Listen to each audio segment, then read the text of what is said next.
Hearing protection isn't just important with shooting sports. Your hearing can be damaged through all different kinds of situations. I work in a body shop, and all day long it's the sound of air tools and hammering, metal banging metal, people dropping things, my boss talking about breaks over or whatever. All of these things can be extremely unhealthy for your hearing long term. Hearing damage isn't something that happens right away. It tends to build up over time and you start noticing it the older that you get. Now the positive thing is you really can do something about it. You can use good quality hearing protection now so that when you get older, you don't have those issues. Once the damage is done, that's it. There's no going back. And that's what we're here to talk about today. Hearing protection, one of the most important parts of shooting sports. Now, if you don't already know, my name's Mike and I am a shooting enthusiast. Target shooting has been one of my favorite pastimes since I was, well, younger than I can remember. Of course, I started shooting a very long time ago, longer than I care to admit to. This was way before electronic ear protection and definitely way before suppressors were readily available for the general public. Back then we used the standard foam earplugs. You guys know the ones. That's all there basically was. Those were the ones, you can find them in just about every old pickup truck. They're probably going to be in the glove box. They could be underneath of the seat next to some French fries. They could be in a door panel. You can find them basically anywhere. That style of ear protection, for me personally, is basically a last resort type of thing. They don't fit my ears very well, so because of that, they don't give me a very high level of protection. They're uncomfortable, and I continually have to make adjustments to keep a good seal so that I'm not blowing my eardrums out. I'd recommend these just about as much as a second term for Joe Biden. When I got a little bit older, I got my first pair of over-the-ear earmuffs. I think I was right about in 5th grade, and they were a cheap pair of, I remember distinctly, red and black Peltors, I think they were. I used that ear protection clear up until my son was, I don't know, he may have been 3 or 4 when he got a hold of them and ended up bending the crap out of the earpiece. I've got some other cheap ones here, but he had bent and twisted them, mangled them all up, and at that point I had to throw them out. It was actually a pretty sad day for me. These are actually a huge advancement over the foam earplug style. I mean, they may be cheap and no frills, so to speak, but they cut down a hell of a lot more on the sound than the old foam earplug style do. Not only do they give you a high level of hearing protection, but they're also comfortable for the most part. I mean, I don't want to wear these things all day. I really don't. Even short range trips when it's hot outside, these are not my go-to because your ears get hot, they start sweating, they can get clammy. Nobody likes that. And of course, if I'm wearing a hat that has one of the buttons on top, the strap presses down on it. After a while, it starts giving you a headache. Also, because I wear glasses, this style does press in on my glasses and moves them all around. I don't really like that. And the other thing is too, if I'm shooting a rifle, the ear protection tends to hit the buttstock and breaks the seal a little bit, which isn't great. Like I said, they have their cons, as most things do. The next option is the In-Ear EarPro by SureFire. I'll go ahead and leave a link below for these, as well as all the other ear protection that we're talking about today. These things are a great advancement over the old school foam type in-ear ear protection. I like that I'm getting enough ear protection with these that my hearing is safe, but they're not big and bulky and getting in the way. I don't have anything pressing on my glasses. I don't have the issue of wearing a hat with the ear protection. I don't have to worry about the buttstock on a rifle breaking the seal for the hearing protection. The SureFire EP series of EarPro is small, it's lightweight, they're easy to use, and they're inexpensive. So just in case you do happen to lose one or both of them or whatever, it's not a huge deal to replace them. One of the things I really like about these is the design of this locking piece here. It locks into the fold of most ears, and when I'm wearing these, when I have them fitted securely, they aren't going anywhere. I don't have to worry about them popping out or coming loose or losing the seal for my hearing. I can seriously go to the range and I can use these things for an hour, 2 hours, however long I'm gonna go shooting.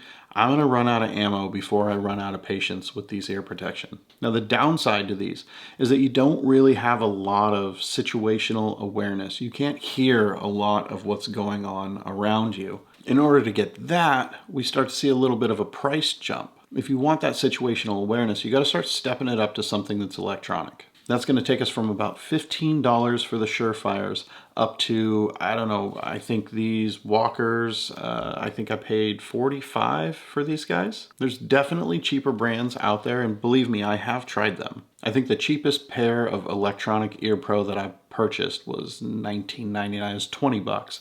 And believe me, at that price, you're getting what you pay for. Now, on the other hand, there are much, much more expensive than the walkers. These are $45, and I've seen them for upwards of $300 for the over-the-ear style. Now these, there's a handful of different models. I believe they go from anywhere between $40 to $60. I honestly, for the price, you really can't beat them. Sure, you do have to put batteries in them. I believe these take AAAs. So when the batteries die, it's not like you have that noise cancellation anymore, but at least when the batteries do die, you still have over-the-ear earmuffs, so you still have something. Now, these things are relatively comfortable, but again, we are introducing some of those negatives back into it. When I wear these, even though they are low profile, when I shoulder a rifle, sometimes it will push up and break the seal on the hearing protection, which drives me crazy because then I'm not getting as good of hearing protection as I should be getting. The strap that goes over the top of your head is padded really well, but I really don't like to wear these while I'm wearing a hat because the stupid button on the hats presses in on the top of my head. Again, they squeeze my glasses, and I know not everybody wears glasses, but it's inconvenient and uncomfortable. The other thing that I don't like about these is that the foam seal is so thin. They do apparently sell upgrades for these that are thicker. With them being as thin as they are, the cup that sits over your ear right here is so close. I'm not a big fan.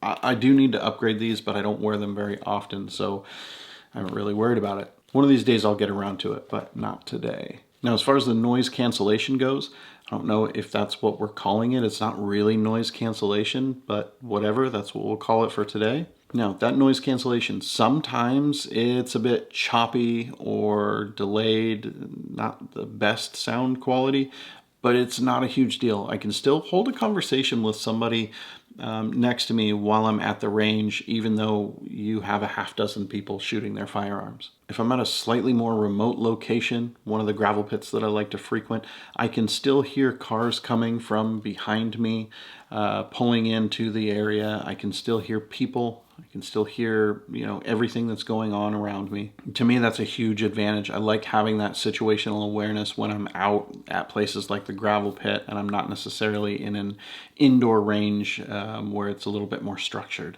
The other thing that I do really like about these in particular is the power switch here that also works the volume. It's large, it's oversized, it's easy to get to. Even if you're wearing gloves, it's really easy to reach up and turn them on or off or adjust your volume if you need to. Honestly, the biggest drawback to that ear protection is the fact that the batteries are not rechargeable. Now, if you want a whole different level of protection, you could go with the Axil GS Extremes. I am sure if you spent any time whatsoever on social media, you've seen an ad for these things. You've probably already seen a handful of other YouTubers use them or do reviews on them. I know I first saw them as an ad on Facebook, but as I've said a million times before, I'm extremely cheap. So I waited. I watched a handful of people review them on YouTube, and I started to notice there were two basic reviews. People would either review them and say they were either the greatest thing ever created or that they were absolute trash. It was extreme, one way or the other. There was no middle ground with the reviews that I saw on these things. So of course that made me absolutely have to have them. I had to buy a pair and figure out exactly what the real deal was on these and bring you guys the results. First off, major bonus to these ear protection is that they are rechargeable. A lot of the other in-ear type electronic ear protection goes for 2 or 3 times the price of these. And they're not rechargeable. They use the little tiny hearing aid batteries. And the problem with the hearing aid batteries is that once you pull the little strip and install them, the battery starts going dead. Whether you use them or not, there is a timeline as to how long those batteries last. So for me, having the rechargeable batteries is a huge plus, like major thing for me.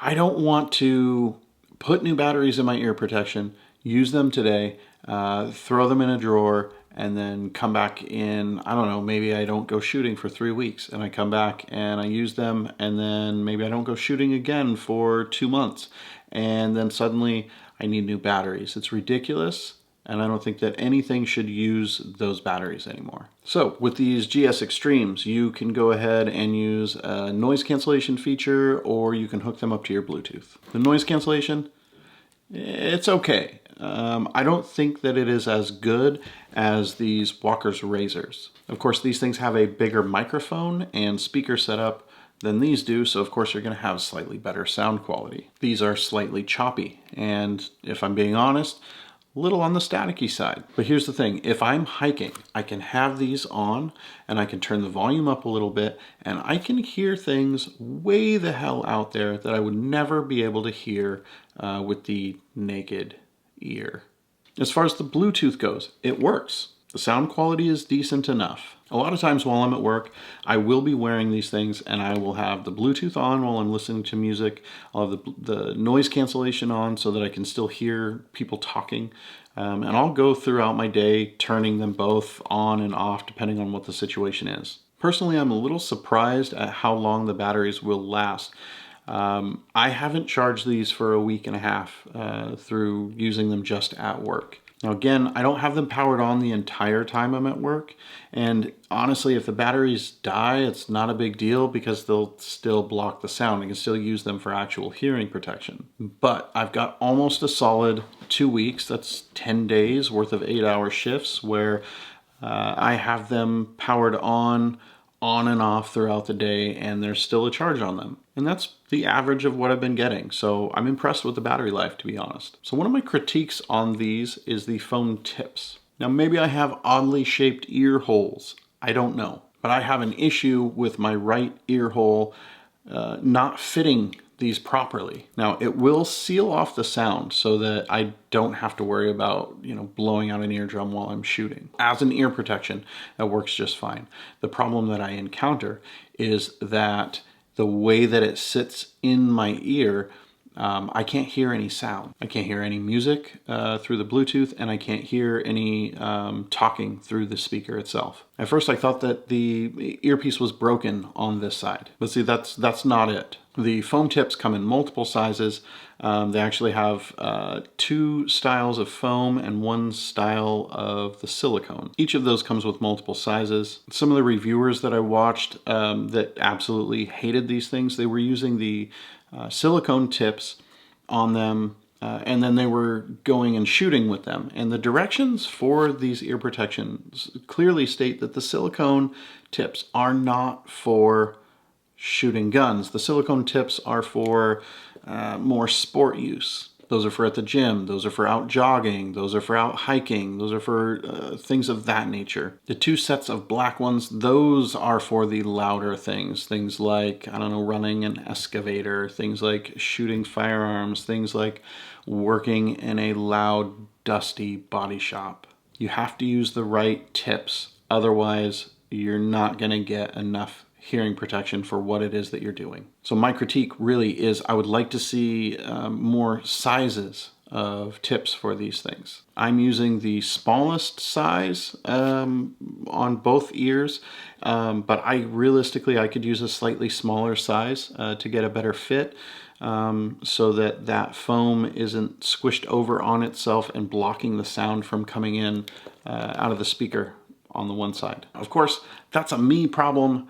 Maybe not a you problem, but it's something that I've noticed that I thought that I would at least let you guys know if you are interested in getting a pair of these Axils. The ads are all over the place, and chances are you've probably already seen them and considered buying them. So just know, if you've got weird ears, they may not work, or they may not work quite as well as you expect. Also, for anybody who has seen a review that says that they're total trash, that reviewer was probably using the clear silicone tips, which is why they didn't get enough hearing protection out of them. Another thing that drives me absolutely batshit crazy about these, the one like huge negative that I have, is these big dongles that hang off of the back. So a lot of times when I go to the range, I'm wearing a hoodie. I've got a big bulky hood back here. I've got these things on. Now these are basically, these are the modules where the batteries and controls are located, and they sit back here. You have a string back here. I've got these on, well, in the ear, but I've got these on. I've got a hoodie back here, and it is constantly grabbing and moving on these things and trying to break the seal between these and my ears. As bad as that is, if I'm using a rifle that has a sling and I have that sling up and over my shoulder, because of the way that these are designed and this strap piece sits right here, anytime you're manipulating a weapon that has a sling, it is tugging at these things and trying to pull them out of your ears. There has to be a better way. I would prefer if instead of a dangly thing that hangs down back here, I would prefer some sort of strap that goes around the back of the head. Anything would be better than the design as it currently sits. The people who are designing these things definitely are not taking them out and field testing them with a rifle that has a sling. 2 minutes of usage with a rifle with a sling, and they would completely redesign it after that. Now, hopefully down the road in future versions, they kind of work that out, and maybe they come out with a second version that has a hard strap that goes around the back instead of a dangly piece of crap getting caught up on my rifle sling. All this seems really superficial, and it is, because, you know, the battery life on these is really good. The hearing protection is really good.